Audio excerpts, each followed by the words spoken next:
अरे ये बरसात का दोष नहीं है, तेरी पात्रता का दोष है, क्योंकि तेरे पात्र में इससे ज्यादा पानी आ ही नहीं सकता। इसमें घनश्याम क्या करें, वो तो बराबर बरस रहे सबके ऊपर। पर पात्रता धन मापनोती, आपकी पात्रता जितनी होगी उतना ही तो धन यश मान सब तुम्हें मिलेगा। पात्रता को जब धन मिलता है तो धना धर्मम ततः सुखम। सत्पात्र व्यक्ति के पास जब धन आता है तो धन के द्वारा धर्म कर्म करता है, सदाचार करता है। जैसे हमारे मिश्रा जी महाराज के ऊपर ठाकुर जी की लक्ष्मी जी की कृपा है, तो अपने गुरुदेव भगवान के मार्गदर्शन में यज्ञ के आयोजन हो रहा है। तो सत्पात्र का धन सदाचार में संपन्न होता है, सत्कर्म में लगता है। धना धर्मम तथा सुखम, और जब धर्म करेगा तो धर्म उसकी रक्षा करेगा और परम सुख की प्राप्ति इसी धन और धर्म के द्वारा होती है। अपात्र को जब धन मिलता है तब आतंकवादियों को घोषित किया जाता है, निपटा दो, हम बैठ खड़े हैं, जितना चाहिए हम देंगे। और डोनेशन आता है तो बोलो राधे राधे। अपात्र का धन बहुत खतरनाक होता है, उसका बहुत दुरुपयोग होता है। इसलिए कहा जो मिला है उसमें संतुष्ट रहो। तुम्हें जो मिला है वो तुम्हारी पात्रता अनुसार मिला है, जितना पात्र था उतना मिल गया, उसमें खुश रहो। और ज्यादा धन चाहिए तो अपनी पात्रता को बढ़ाइए।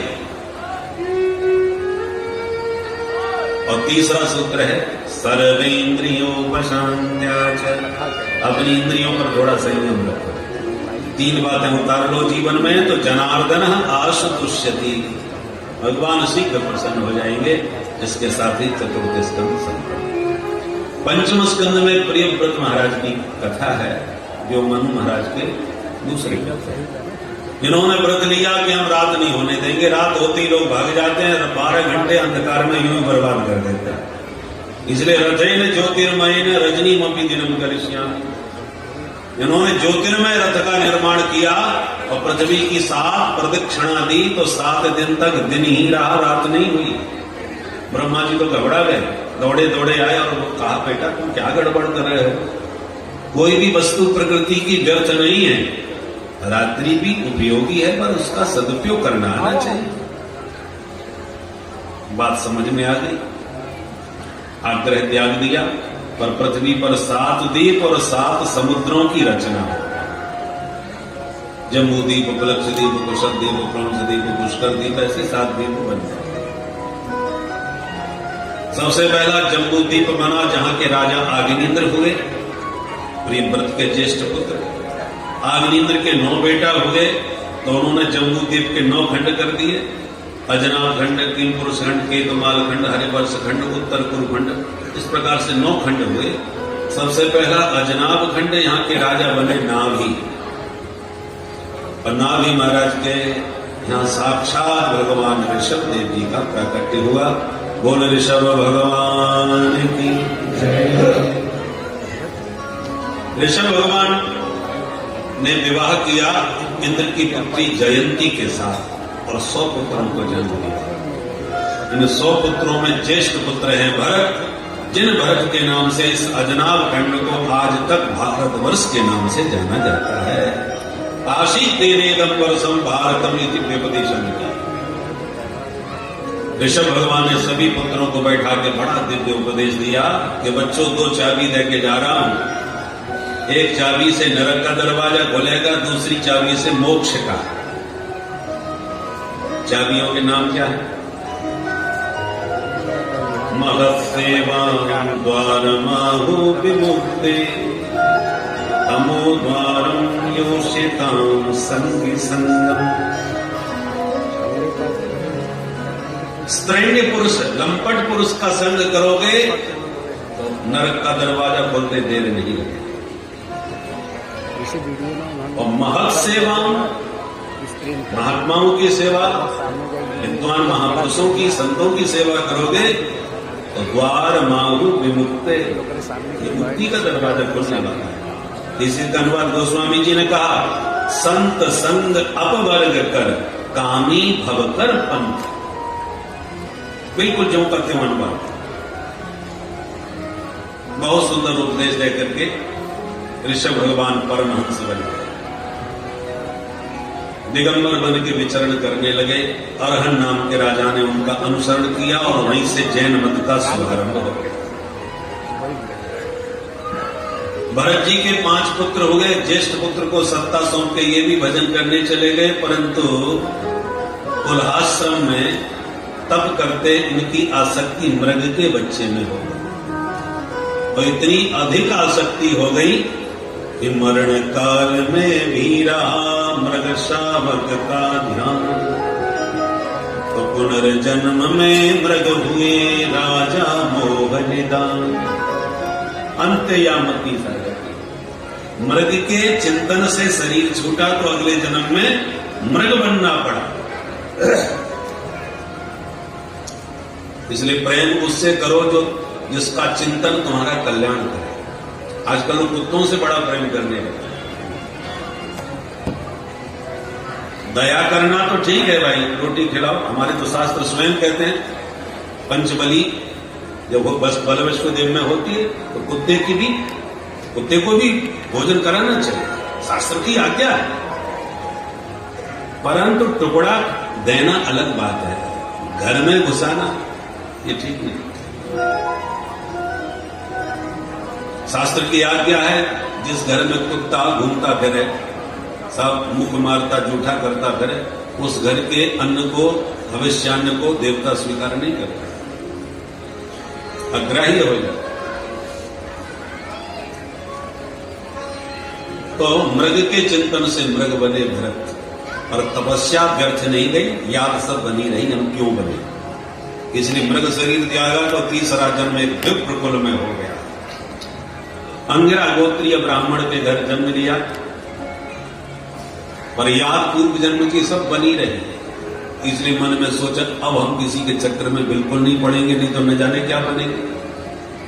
इसलिए पागलों जैसा व्यवहार करना प्रारंभ किया। तो पिताजी ने पागल ही समझ लिया, नाम रख दिया जड़ भरत, ये महामूर्ख। और भरत जी भी यही चाहते थे। माता पिता पधार गए तो भाइयों ने पागल समझ करके इनकी खटिया खेतों में डाल दी। डकैतों को नरबलि की आवश्यकता पड़ी तो महाराज जी को ही उठा के ले गए। और जैसे भद्रकाली के मंदिर में बलि चढ़ाने को हुए, जैसे सो चचाट सैव देवी भद्रकाली प्रकट हो गई और तलवार छीन के डकैतों की जितनी डकैते सबकी गर्दन उड़ा दी। बोल दुर्गा मैया की। किसी ब्रह्मनिष्ठ महापुरुष की बलि देवी कैसे स्वीकार करती है। और याद रखिए, जो सच्चे तत्वज्ञ महापुरुष होते हैं, प्रकृति उनकी रक्षा करती है। वो जंगल में कहीं भी घूमे, उनका कोई कुछ नहीं बिगाड़ सकता, क्योंकि प्रकृति उनकी सुरक्षा में रहती है। यदि वो सच्चा ब्रह्मज्ञानी है तो, क्योंकि उसके भीतर सत्व गुण की इतनी वृद्धि हो जाती है कि हिंसक जीव भी आकर के उसको देखकर सुन करके सात्विक बन जाते हैं। उनकी हिंसा ही समाप्त हो जाती है। इसलिए भद्रकाली ने डकैतों को ही निपटा दिया। जड़ भरत जी उठ के चल दिए। मरने वाले थे तो चीख से चिल्लाए नहीं, भागे नहीं, घबराए नहीं। और जीवन दान मिल गया तो अब तो खुशी भी नहीं मनाई कि मैं बच गया, भाई काल के मुंह से निकल आया। न हर्ष न क्रोध। यह है ब्रह्मनिष्ठ महापुरुषों की पहचान, क्योंकि शरीर में किंचित भी आसक्ति उनकी नहीं रह जाती। चल दिए। सामने से रघुगण पालकी में बैठ के सत्संग करने जा रहे थे तो उनका कहर बीमार हो गया। तो राजा ने कहा इस बीमार को हटाओ, किसी और को लगाओ। तो महाराज जी यही दिखाई पड़ गए, तो उन्हीं को लगा दिया। अब हृष्ट पुष्ट शरीर था इनका, सोचा अच्छा भार ढोएगा। पर महात्माओं की अपनी मस्त चाल, महावारे मौज फकीरा दी, चाल चले है अमीरा दी, पकड़ होकर के भी अमीरों से कम नहीं। मस्त चाल चल रहे थे, तो जब तक 4 कहारों की एक चाल नहीं होगी तो सुचारू रूप से पालकी भी नहीं चलेगी। नीचे देखते हुए चल रहे थे, चींटा दिखाई पड़ गया तो उसको बचाने के लिए छलांग मार दी। अब पालकी ढोने वाला छलांग मारेगा तो पालकी का हाल क्या होगा। बाबा ने छलांग मारी, पालकी डगमगाई, राजा की खोपड़ी चक। अब तो राजा का मूड खराब हो गया। हे गोढ़ारा, साधुत कमित विषम मुह्यते यान, कैसे चला रहे हो तुम लोग पालकी। अब कहार घबराए कि इस एक के चक्कर में हम सब मारे जाएंगे। मिलकर शिकायत कर दी, महाराज अयम अधुने भी नियुक्तो भी नद्युतम ब्रजति। देखिए आपके सामने अभी अभी लगाया इसे, ये बड़ा गड़बड़ कर रहा है महाराज, उछल पड़ता है। तो राजा ने झांक के नीचे देखा तो हृष्ट पुष्ट शरीर जड़ भरत जी का। राजा मजाक उड़ाने लगे, व्यंग करने लगे। ओहो ये श्रीमान जी हैं, देखो कितने पतले दुबले, एक एक हड्डियां दिख रही है, कमजोर है, और इतना बड़ा बोझा पालकी का तुमने उस बेचारे के कंधे पर लाद रखा है। तुम लोग अभी अभी लगे हो, सबसे पहले का तो यही ढो रहा है, इसलिए बेचारे को बहुत कष्ट हो।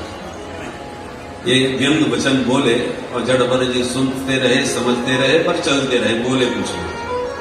फिर चींटा आया और फिर उछल गए। अब राजा आपे से बाहर हो गए। प्रमत्तस्य करोमि चिकित्साम दंड पाणी देवा। तू ज्यादा नाटक कर रहा है, मतलब वाले वो दंड दूंगा कि जीवन भर याद रखेगा।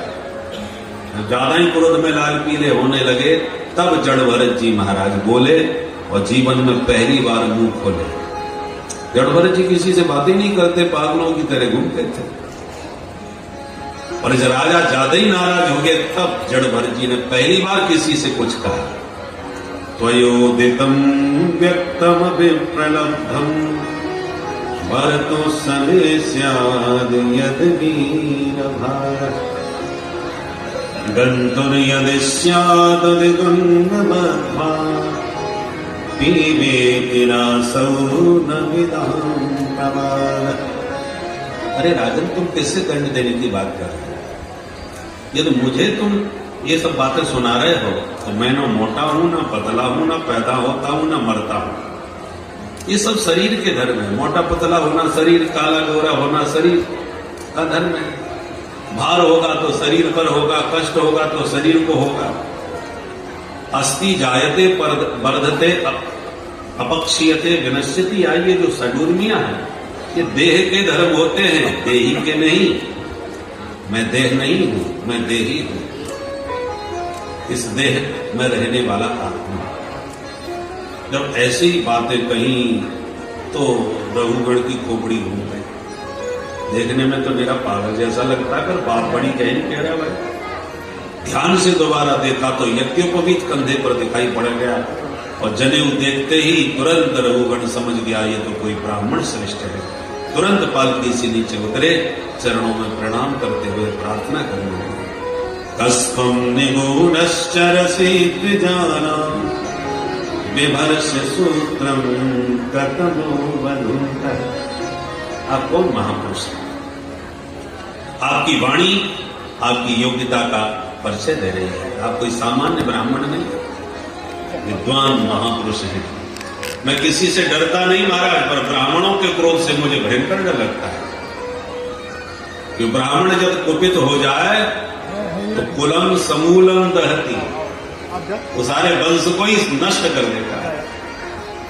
एक दंडक नाम के राजा ने शिकार खेलते समय भृगु ऋषि की कन्या के साथ दुर्व्यवहार किया, और जब भृगु जी को पता चला तो केवल राजा को ही मृत्यु दंड नहीं दिया, शाप दे करके कहा कि दंडक तेरा जहां तक राज्य है वो सब नष्ट भ्रष्ट हो जाए, घनघोर विहड़ जंगल बन जाए। ऐसा शाप दिया। सारी राजा तो खत्म हुआ ही होगा, सारी प्रजा नष्ट हो गई, उसका संपूर्ण राज्य उतना जहां तक उसका देश था वो भयंकर अरण्य बन गया। उसी का नाम पड़ा दंड का अरण्य। ये भृगु जी का शाप। पिछले संतों ने दंडकारण्य में राम जी से निवेदन किया, आप जाएंगे तो ये शापित भूमि पवित्र हो जाएगी, पुनर्जीवित हो जाएगी। तो ब्राह्मण से इसलिए डर लगता है महाराज जब वो कोप करे तो केवल मृत्यु दंड नहीं देता, सारे वंश का सर्वनाश कर देता है। चाणक्य महाराज का मूड खराब हो गया, छुट्टियां खोल ही नहीं, नंद वंश का सर्वनाश करके रह गया, सबको ठिकाने लगा। तो ब्राह्मण का क्रोध बहुत खतरनाक होता है। इसलिए शंके वृषम ब्रह्म कुलापमाना, मैं ब्राह्मणों से डरता हूं। जड़ भरत जी सुन के हंसने लगे और बोले राजन है तो हम भी ब्राह्मण, पर खतरनाक बिल्कुल नहीं। बिल्कुल मत डरो, जो कहना है खोल के कहो।